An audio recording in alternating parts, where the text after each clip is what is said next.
तो भाई कुल मिलाकर के एशिया कप से भी अब बाहर हो गए हैं केएल राहुल और श्रेयस अय्यर। बड़ा झटका लगा है टीम इंडिया को। सवाल उठ रहे हैं कि अब मिडिल ऑर्डर का क्या होगा टीम इंडिया के, और सबसे बड़ा सवाल यह है कि वर्ल्ड कप में क्या भारतीय टीम के लिए दोनों अवेलेबल रहने वाले हैं। 15 सदस्यीय टीम में क्या भारतीय टीम डिसबैलेंस हो जाने वाली है। तमाम जानकारी आपको इस वीडियो में अगले कुछ मिनटों में हम देने वाले हैं, तो स्किप मत कीजिएगा वीडियो को, पूरा वीडियो देखिएगा।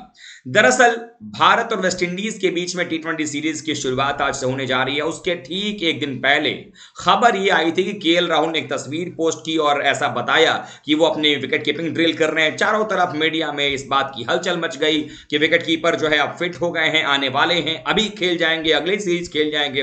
कई सारे लोगों ने इन बातों को कहा, लेकिन जैसा कि आपको मैंने बहुत पहले कहा था कि आसान नहीं होता है सर्जरी के बाद इतनी जल्दी टीम में वापसी करना। और हमने इससे पहले भी देखा हुआ है बुमराह के केस में, श्रेयस अय्यर के केस में, कि जैसे ही ये लोग आए हैं वापस वैसी परेशानी इनकी बढ़ती नजर आई है और तुरंत वापस जाना पड़ा है। तो अब ऐसे में सवाल ये उठ रहा है कि क्या श्रेयस अय्यर और केएल राहुल एशिया कप से अगर बाहर जाते हैं तो क्या इनका चयन वर्ल्ड कप के लिए होना चाहिए, और टीम इंडिया के पास में दूसरा ऑप्शन क्या बनता नजर आता है। तो सबसे पहले बात करते हैं कि हुआ क्या है।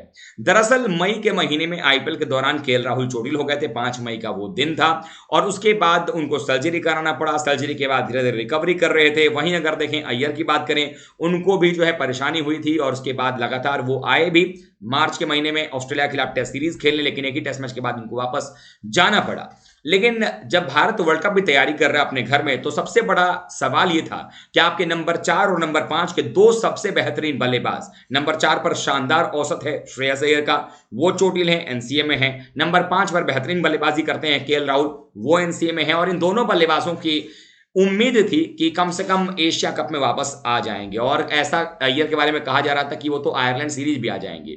लेकिन आयरलैंड सीरीज में बुमराह की वापसी तो हो गई है, हालांकि उनका फिटनेस भी देखा जाएगा, लेकिन अय्यर नहीं आए। और अब जो खबर निकल करके आ रही है कि दोनों एशिया कप तक के लिए फिट नहीं है। लेकिन जो जानकारी हमारे पास में है, जो क्रिक रोस्ट के पास में जानकारी है, उसके मुताबिक श्रेयस अय्यर और केएल राहुल, ये वो दोनों बल्लेबाज जो हैं एशिया कप में अगर चुने जाते हैं तो सब्जेक्ट टू फिटनेस इनको टीम में शामिल किया जाएगा।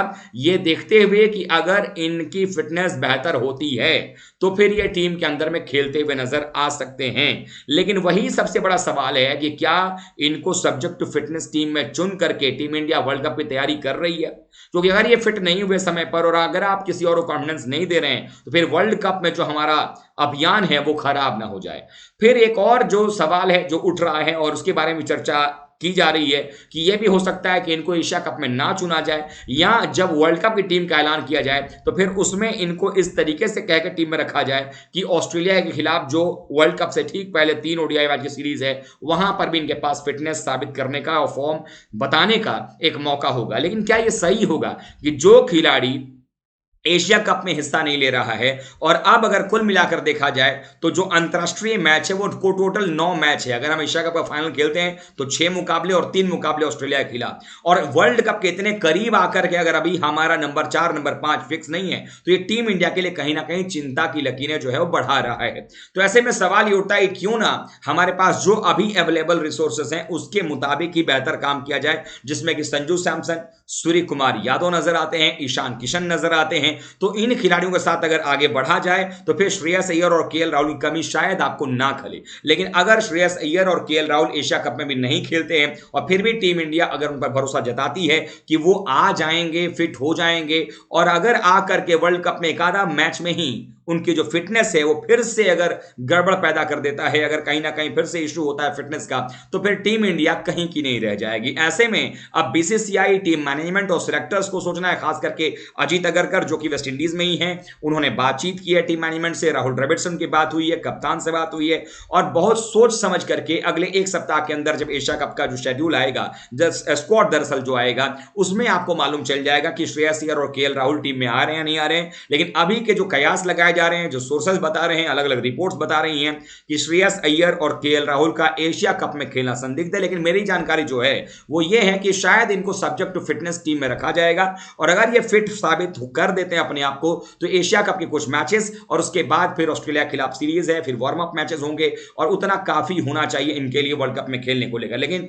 सवाल वही है कि अगर आप उनके लिए जाते हो और फिर से अगर इंजरी दोबारा से आ जाती है तो फिर आपके पास दूसरा बैकअप प्लान क्या होगा, और उसके लिए जरूरी है कि आपके पास जो प्लेयर्स अभी अवेलेबल हैं उन्हीं के साथ आगे बढ़ा जाए, कोई जोखिम ना लिया जाए। हालांकि आप सबका क्या मानना है आप जरूर कमेंट करके बताइएगा, क्योंकि कहीं ना कहीं भारतीय टीम के लिए 10 सालों का जो आईसीसी ट्रॉफी जीतने का सूखा है उसको समाप्त करने का वक्त आ गया है। और वेस्टइंडीज के खिलाफ जिस तरीके से आखिरी ओडीआई मैच में भारतीय बल्लेबाजों ने अपना जौहर दिखाया, जिस तरीके से खेले हैं, एक बैटिंग ऑर्डर सेट होता नजर आ रहा है। मान लीजिए ओपनिंग अगर आप रोहित शर्मा चाहते हैं कि अगर वो नंबर 4 बैटिंग करते हैं, अगर ऐसा करने में कामयाब होते हैं, शुभमन और ईशान को ओपनिंग करवा देते हैं, तो फिर 3 नंबर पर विराट, 4 पे रोहित आ जाएंगे, तो मिडिल ऑर्डर में नंबर 4 की समस्या भी आपकी दुरुस्त हो जाएगी। नंबर 5 पर आपने हार्दिक को भेजा हुआ है ऑलरेडी। 6 नंबर पर आपके पास 2 दावेदार नजर आते हैं, संजू सैमसन और सूर्य कुमार यादव। इन दोनों को भी आप रोल असाइन कर सकते हैं। बाकी नंबर 7 पर कोई टेंशन है नहीं, जडेजा वहां पर है। लेकिन जो मेन दिक्कत है हमारे लिए, भारतीय टीम के लिए, वो है नंबर 4 और नंबर 5 की परेशानी, जो इस समय टीम में नहीं है, बट हम नंबर 4-5 को एडजस्ट कर रहे हैं। तो अगर एडजस्टमेंट सही से हो जाती है, और अगर हमारा